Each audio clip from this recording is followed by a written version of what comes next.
He risked a quick glance out of the corner of his eye. The hallway was deserted. Chris and Jayet were gone, and there wasn't any sign of Arcannon's men. Time to make a run for it.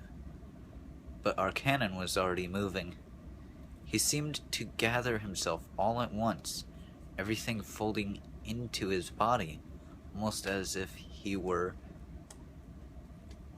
collapsing.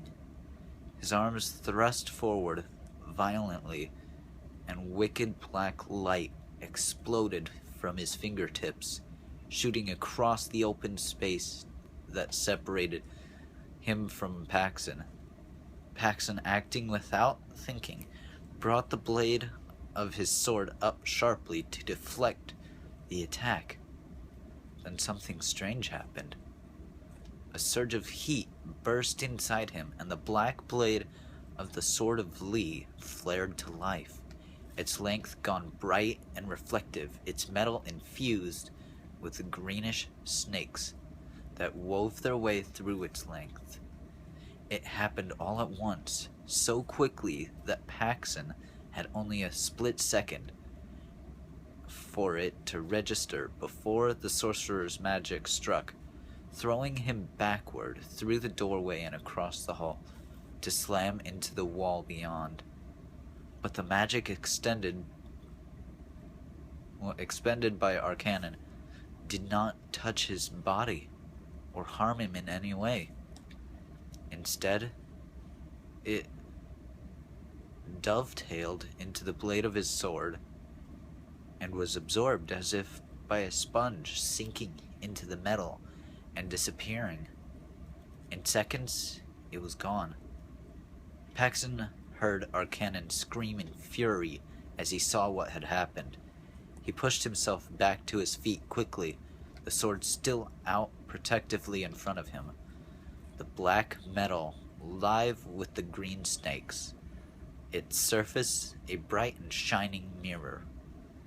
Arcannon struck at him again, advancing on him, but Paxson was ready this time, braced as he had not been before, and when the magic struck him, it did not throw him back, but instead exploded into shards that reflected in every direction as the attack collapsed. Then Paxson was running down the hallway, amazed to find that he was all right, even more amazed to find that the Sword of Lee was magic infused after all, and that the attack by Arcannon had apparently brought that magic to life. He reached the stairway and started down, not looking back to see if he was being followed, but knowing he was. The next attack caught him midway down, and because he was too slow in blocking it, he was thrown the rest of the way to the floor below. He struggled up and kept going, vaulting down the stairs, 3 and 4 at a time, flinging himself over the landings. Behind him, he could hear multiple explosions as stairs and railings burst apart only inches away, splinters of wood slashing at his hands and face. His thoughts raced, his fear propelling him on. Can't stop. Run faster!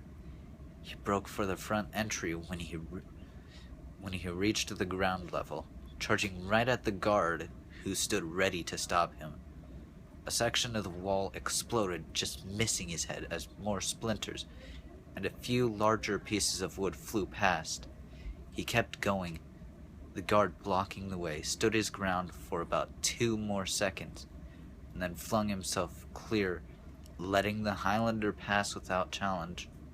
Paxson brought up his sword, intending to shatter the lock and break clear of Dark House, but just thinking of what he wanted seemed enough. The blade turned to fire, bright and terrible, exploding onto the door and incinerating it in seconds. Paxson reached the smoldering ruins and kept going, racing from Dark House into the street beyond. He risked a quick look behind him. Nothing. The entry was empty, no sign of our cannon anywhere. And then there he was, higher up on a second-story balcony, hands weaving strange sounds breaking from his lips. The stone of the roadway began to buckle and heave beneath Paxton's feet. He was caught by surprise and stumbled, sprawling to the cracking earth. As he did so, he dropped the sword and watched it skitter away. Now our cannon came after him with everything he could muster. Bolts of fire to scorch his skin, flaming daggers to pierce his body, and thunderous explosions to render him unconscious.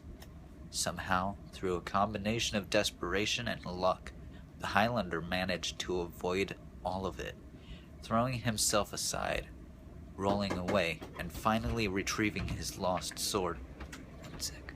Try those